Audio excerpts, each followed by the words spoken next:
হাজাৰ হাজাৰ মানুহে শপত লৈছে, সংকল্প লৈছে যে অহা ২৭ তাৰিখৰ ভিতৰত, অহা ২৭ আগষ্টৰ ভিতৰত অৰ্থাৎ ৪৮ ঘণ্টাৰ ভিতৰত যদি ১৫,০০০ টকাৰ যিটো এককালীন সাহায্য দিব লাগে, যিটো ২৪ ঘণ্টাত দিব লাগে, ৩৬ ঘণ্টাত দিব লাগে, ৪৮ ঘণ্টাত দিব লাগে, যিটো এটা ৩৬ দিন হৈ গ'ল, সেই সাহায্য যদি অহা ৪৮ ঘণ্টাত নিদিয়ে তেতিয়াহ'লে অহা ২৮ তাৰিখে আমি DC অফিচ ঘেৰাও কৰিম।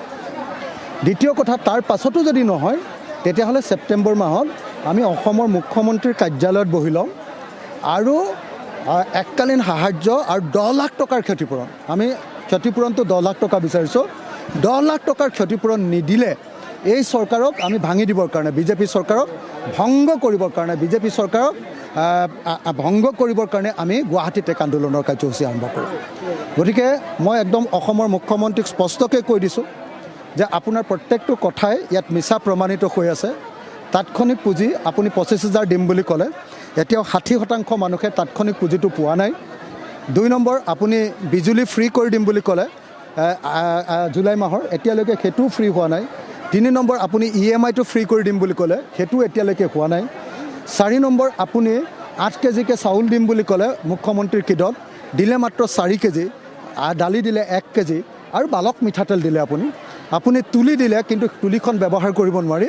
গতিকে আপোনাৰ প্ৰত্যেকটো কথাই মিছা বুলি প্ৰমাণিত হৈছে। গতিকে আমি আপোনাৰ ওপৰত অনাস্থা আনিব খুজিছোঁ আৰু অসমৰ মানুহৰ, বানপীড়িত মানুহৰ আপোনাৰ প্ৰতি আস্থা শেষ হৈছে। সেইকাৰণে এই মাহটোলৈকে আমি চাম, আপুনি যদি ক্ষতিপূৰণ ১০ লাখ টকাৰ ব্যৱস্থা আৰু লগতে যদি আপুনি আপোনাৰ যিটো এককালীন সাহায্য, তৎকালীন সাহায্য 15+10 ২৫,০০০ টকা নিদিয়ে, তেতিয়াহ'লে বিজেপি চৰকাৰ উফৰাই পেলাবৰ কাৰণে আমাৰ আন্দোলন আৰম্ভ হ'ব। এই কথাটো আমি আজি খাটাংকৈ আপোনালোকক জনাই দিব খুজিছোঁ। তৃতীয়তে, আটাইতকৈ ডাঙৰ যিটো ঘটনা, যে এই যিটো প্ৰলয় হ'ল, মহাপ্ৰলয়ৰ কাৰণ কিন্তু 3জন মানুহ, মন্ত্ৰী সুশান্ত বৰগোহাঁই, বিধায়ক ময়ূৰ বৰগোহাঁই আৰু বিধায়ক ধৰ্মেশ্বৰ কোঁৱৰ।